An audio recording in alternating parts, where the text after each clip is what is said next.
What do you mean you canceled the reservation? I gripped my phone tighter, stepping away from my desk at work to find a quiet corner in the hallway. The engagement party is this Saturday. We sent out invitations weeks ago. The venue was simply too expensive, Jenna, my mother replied, her voice carrying that practiced calm she used when delivering disappointing news. Your father and I discussed it, and we just can't justify spending that much on a party. We'll find something more appropriate. Appropriate? I could feel my face flushing with anger. The Riverside Terrace was my dream venue. I've talked about having important celebrations there since I was 16. Dreams need to align with reality, dear. Now, I've been looking at some charming restaurant back rooms that would be perfectly suitable. We already put down a deposit, I interrupted. How much could you possibly be saving by canceling now? A telling pause. It's not just about the money, Jenna. It's about setting reasonable expectations for your future. With David's background, perhaps it's better to start with something more modest. The implication was clear, and it made my stomach knot. I ended the call shortly after, promising to talk about it later, while knowing the decision had already been made. My name is Jenna Whitfield, 29 years old, and despite growing up with wealthy parents in Cincinnati's exclusive Amberley Village neighborhood, I've spent my adult life proving I could make it on my own. I built a successful career in architectural design without my father's connections. I bought my own condo without touching my trust fund.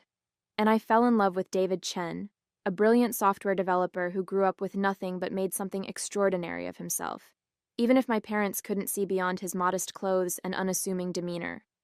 All I wanted was one day, one perfect celebration, where my worlds could come together, where David and I could announce our engagement surrounded by the people we loved, in a place that felt special. Now my parents had taken even that away, with barely a week's notice. As I walked back to my desk, my phone buzzed with a text from my sister Vanessa. Mom just told me about Riverside. So sorry, but silver lining. She's upgrading my birthday venue to make up for the family embarrassment. Isn't that great? I stared at the message, reading it 3 times before the meaning sank in. They hadn't canceled because of the cost. They'd canceled because they were embarrassed. Of David. Of our engagement. Of me. And somehow, that wasn't even the worst part. My sister's birthday was the weekend after our canceled engagement party. Growing up in the Whitfield family meant understanding that appearances mattered above all else. My father built Cincinnati's largest commercial real estate firm through connections forged on golf courses and at charity galas. My mother served on the boards of the city's most prestigious cultural institutions, ensuring our family name appeared in all the right society columns. Vanessa thrived in this environment. 2 years younger than me, she embraced the family legacy, dating only men from appropriate backgrounds and pursuing a law degree not out of passion, but because it was expected. She became the daughter my parents had always wanted, polished, predictable, and perfectly aligned with their values. I took a different path. In college, I volunteered designing community centers in underserved neighborhoods instead of joining my mother's sorority. After graduation, I declined my father's offer of a corner office at Whitfield Properties and joined a small, innovative architectural firm specializing in sustainable design. Each choice widened the gap between us, but I believed my parents respected me for forging my own way, even if they didn't understand it. Then I met David at a tech conference where I was presenting on smart building design. Unassuming in his plain button-down shirt and worn jeans, he asked the most insightful questions about integrating technology into architectural spaces. We talked for hours afterward at a nearby coffee shop. He was brilliant, kind, and refreshingly genuine, qualities I'd found in short supply within my parents' social circle. After 6 months of dating, I brought David home for dinner. The evening was tense, with my parents asking pointed questions about his education, a state school on scholarship, and his family, middle class, his father a high school teacher, his mother a nurse.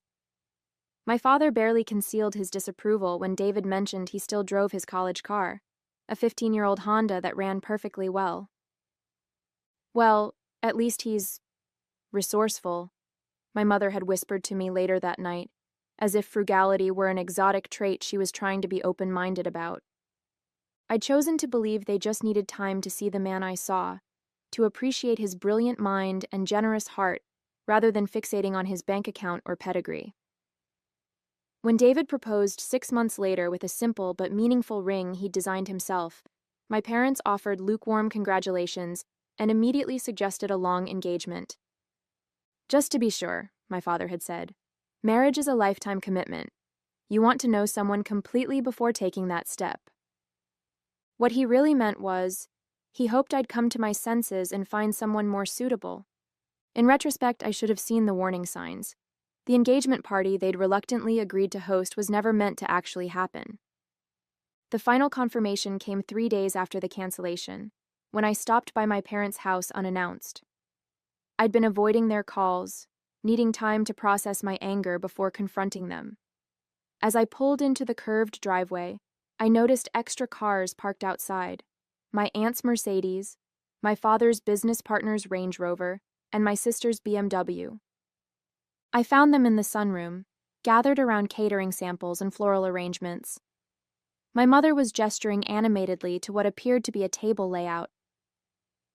"The riverside terrace has such lovely natural light," she was saying, "and with the head table positioned here, overlooking the river—" "What is this?"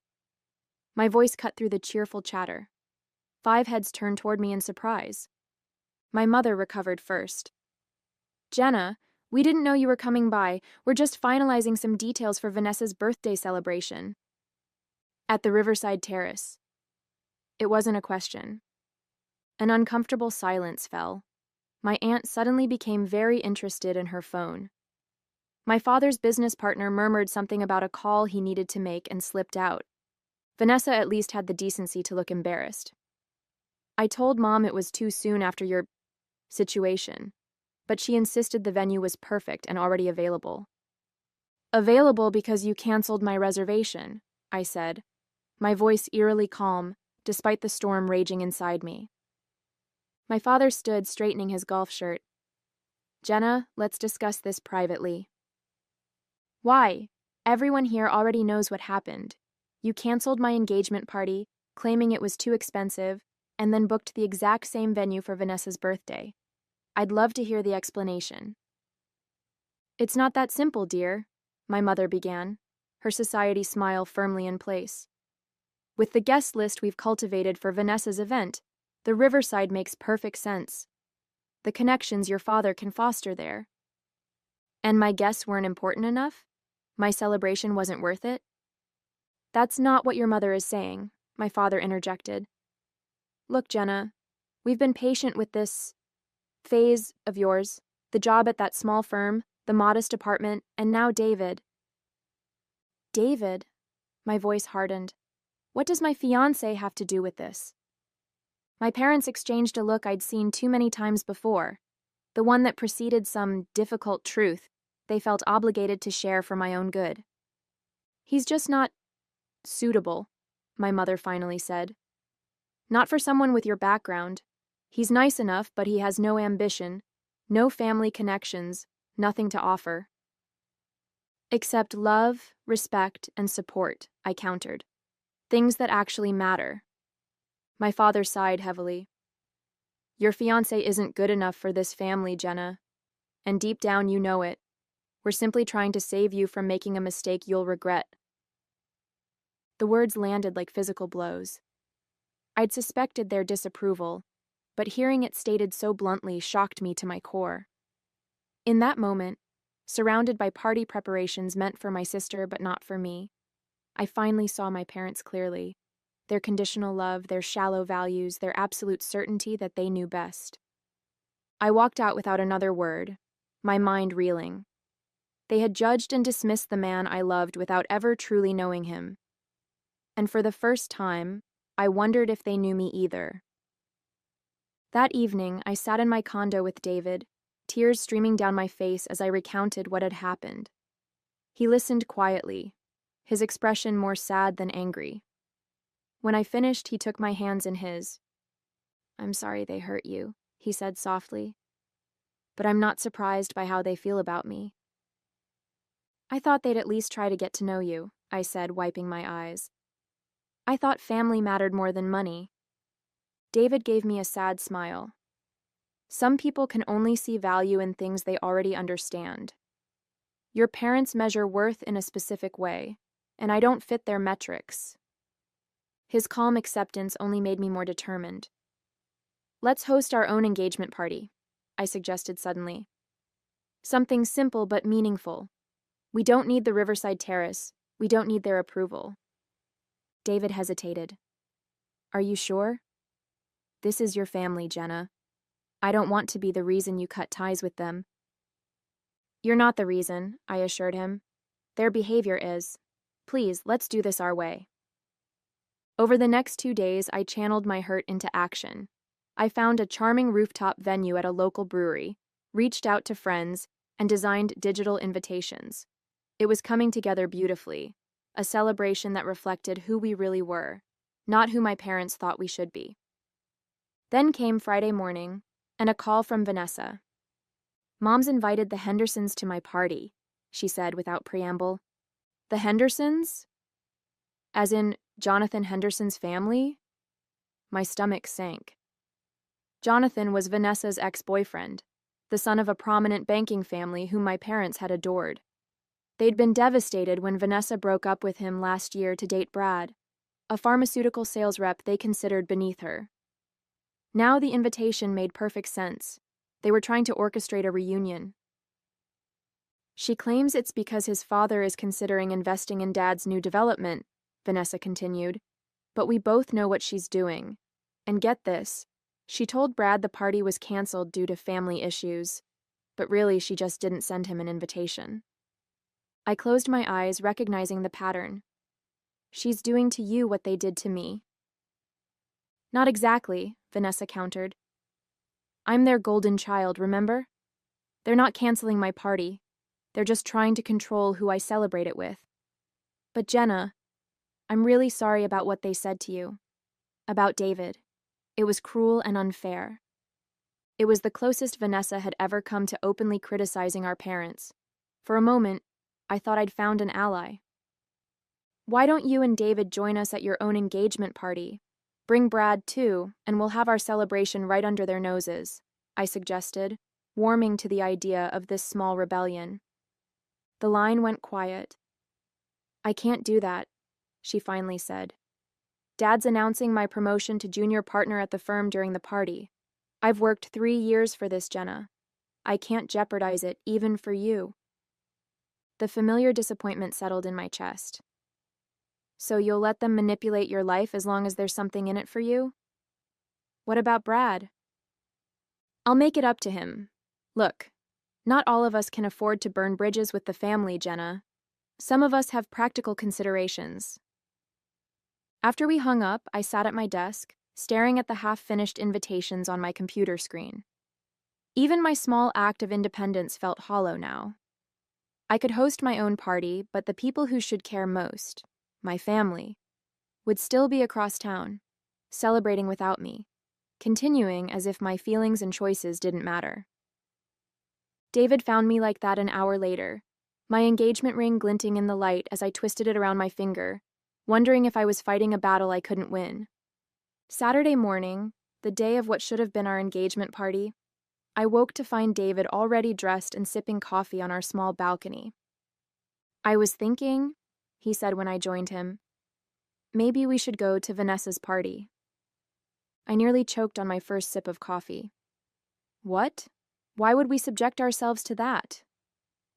Because running away and hosting our own party feels like admitting they've won, he said thoughtfully. But showing up, being ourselves, not letting them dictate our actions, that's standing our ground. They'll be horrible to you, I warned. They'll make snide comments and treat you like you're invisible. David shrugged. They already think I'm not good enough. What's the worst that could happen? By the time we arrived at the Riverside Terrace that evening, I'd worked myself into such a state of anxiety that my hands were shaking. The venue was stunning. Floor-to-ceiling windows overlooking the Ohio River, crystal chandeliers casting a warm glow over elegant table settings, Flower arrangements that probably cost more than my monthly rent. My mother spotted us first, her practiced smile faltering for just a moment before she composed herself and glided over. Jenna, what a surprise. And David. She lowered her voice. Darling, this is a private family event. We didn't send you an invitation. I know, I said, matching her quiet tone but injecting steel into my voice. You made it very clear where I stand. But Vanessa's still my sister, and I'm here to support her. My mother's smile tightened. Of course. How mature of you. Just please, try not to make this evening about your situation. Tonight is about celebrating Vanessa. As she moved away to greet other guests, David squeezed my hand. You okay? I will be, I promised, though my confidence was wavering. The evening progressed painfully. My father barely acknowledged us, focusing instead on the Henderson family, particularly Jonathan, whom he'd seated next to Vanessa despite her obvious discomfort. David was excluded from conversations, served last at dinner, and repeatedly mistaken for waitstaff by my parents' friends. The final blow came during my father's toast. Standing at the head table, champagne flute raised, he beamed at Vanessa. We're celebrating not just a birthday tonight, but a remarkable young woman who exemplifies the Whitfield values, he announced. Vanessa has shown dedication to family tradition, professional excellence, and making the right connections for a successful future. His gaze drifted meaningfully from Vanessa to Jonathan Henderson before continuing.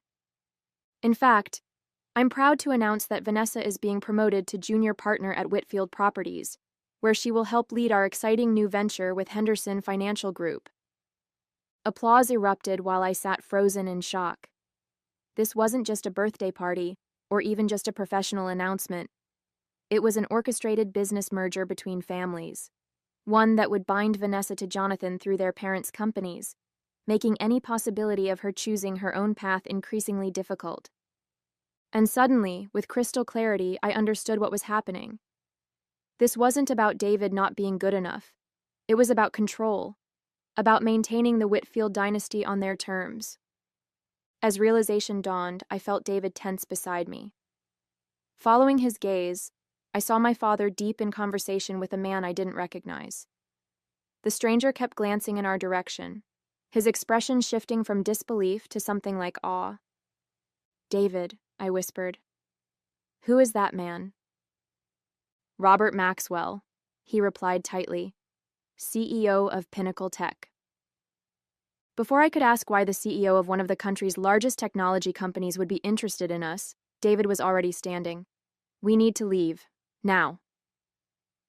As we slipped out, I caught one last glimpse of Robert Maxwell pulling my father aside, gesturing in our direction with unmistakable urgency. Something had just changed, though I didn't yet understand what. Are you going to tell me what that was about? I asked as we drove home, the tension in David's jaw visible in the glow of the dashboard lights. He sighed, shoulders relaxing slightly. Remember that project I've been working on for the past 3 years? The one I couldn't talk much about? The algorithm for predictive analysis in healthcare?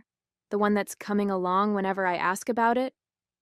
I'd always respected his privacy around his work, assuming it was typical startup confidentiality. David glanced at me, a rueful smile playing at his lips. It's done, Jenna. The development, the testing, everything. I've been in acquisition talks for the past month. I blinked, processing this news. That's amazing. But what does that have to do with what happened tonight? Robert Maxwell's company is buying my software. The deal closes Monday morning. The implications started to sink in. Is it a big deal? David's laugh held no humor. Pinnacle Tech doesn't make small acquisitions. Before I could press further, my phone exploded with notifications. 3 missed calls from my father, 2 from my mother, and a text from Vanessa. What the hell did your fiancé do? Dad and Maxwell are losing their minds. I showed David the text. Care to fill me in on the rest? When we reached home, David pulled out his laptop and showed me the press release scheduled for Monday morning. My eyes widened as I read. Pinnacle Tech acquires BioPredict for $175 million. $175 million? I gasped, looking up from the screen. David, this is life-changing, he acknowledged. That's why I've been so distracted lately. The negotiations, the legal reviews, the planning. He took my hands. I wanted to tell you, but the confidentiality agreements were ironclad until the deal closed. My mind raced, connecting the dots. So Robert Maxwell recognized you tonight? That's why he was talking to my father? Apparently. David ran a hand through his hair.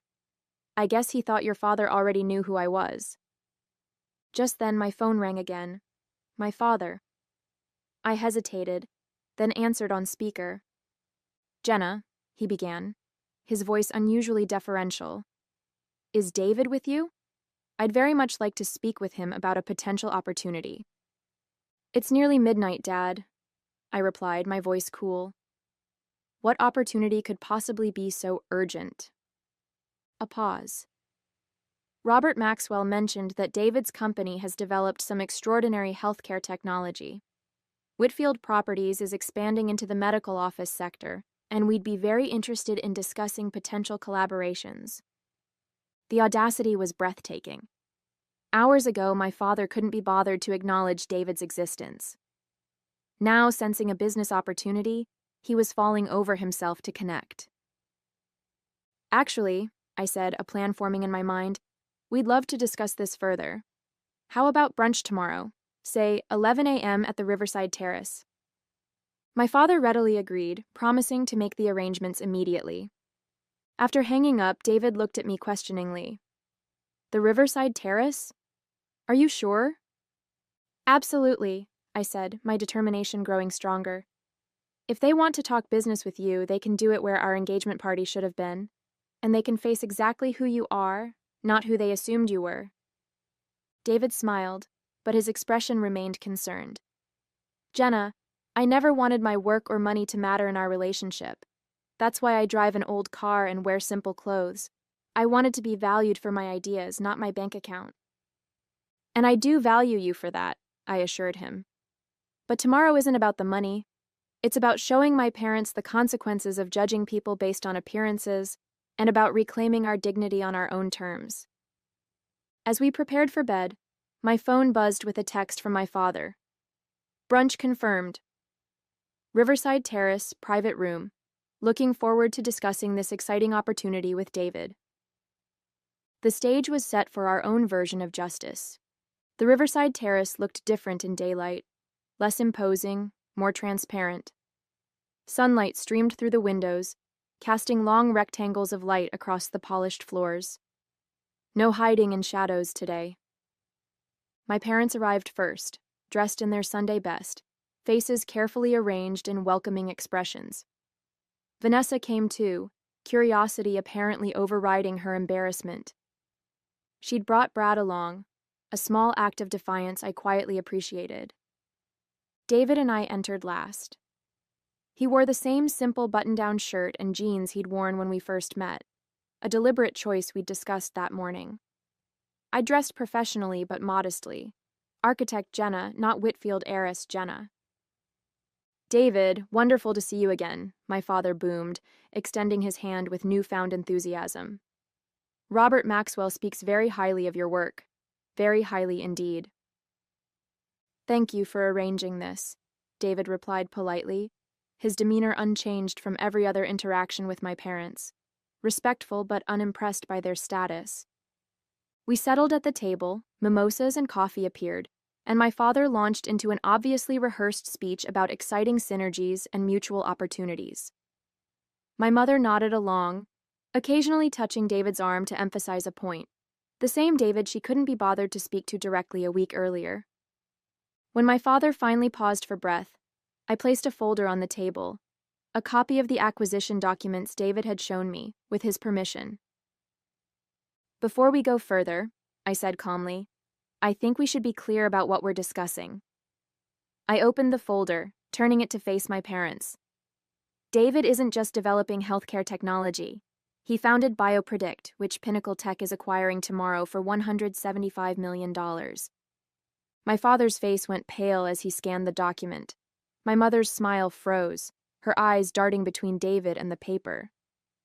I believe, I continued, that Whitfield Properties actually approached Pinnacle last year about partnering on their medical campus, and were declined. Isn't that right, Dad? The silence that followed was deafening. My father cleared his throat, composure slipping for perhaps the first time in his professional life. I wasn't aware of the scale of David's involvement, he admitted. This is certainly impressive. My mother recovered more quickly. David, you should have told us. All this time we thought... She trailed off, realizing there was no acceptable way to finish that sentence. Thought what? I prompted. That he wasn't good enough because he drives an old Honda? Because he doesn't flash his wealth or connections? Vanessa was staring at David with new eyes. Wait, BioPredict? Brad applied for a position there last year. They're incredibly selective. Brad nodded, looking sheepish. I didn't get past the second interview. Too many qualified candidates. David hires people based on their skills and character, I explained. Not their pedigree or connections. Novel concept, isn't it? The implications were sinking in. The man they'd dismissed, the engagement they'd tried to undermine, the celebrations they'd canceled, all based on assumptions about worth that were both wrong and shallow. We obviously misjudged the situation, my father said stiffly. Perhaps we could start fresh. Host a proper engagement party for you both. At the riverside, of course, no expense spared. I looked at David, who gave me a small nod of support. That won't be necessary, I said. We're having our celebration next Saturday at the Mill Creek Brewery rooftop. Simple, meaningful, with people who've supported us all along. Rising from my seat, I continued. I didn't come here for apologies or to change your minds about what matters. I came so you would understand what you lost with your judgment. Not just a successful son-in-law, but a daughter who needed you to see beyond your own narrow definition of value. Taking David's hand, I walked out of the riverside terrace for the second and final time, leaving my parents to contemplate the true cost of their superficial standards.